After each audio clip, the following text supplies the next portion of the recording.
اور اے کفر کرنے والو، یہ کتاب بھی ہم ہی نے اتاری ہے برکت والی، تو اس کی پیروی کرو اور اللہ سے ڈرو تاکہ تم پر مہربانی کی جائے۔ اور اس لیے اتاری ہے کہ تم یوں نہ کہو کہ ہم سے پہلے 2 ہی گروہوں پر کتابیں اتری ہیں اور ہم ان کے پڑھنے سے بے خبر تھے، یا یہ نہ کہو کہ اگر ہم پر بھی کتاب نازل ہوتی تو ہم ان لوگوں کی نسبت کہیں سیدھے رستے پر ہوتے۔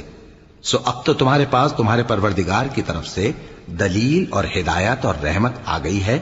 تو اس سے بڑھ کر ظالم کون ہوگا جو اللہ کی آیتوں کی تکذیب کرے اور ان سے لوگوں کو پھیرے۔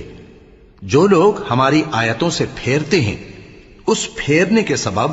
ہم ان کو برے عذاب کی سزا دیں گے۔ یہ اس کے سوا اور کس بات کے منتظر ہیں کہ ان کے پاس فرشتے آئیں یا خود تمہارا پروردگار آئے یا تمہارے پروردگار کی کوئی خاص نشانی آ جائے؟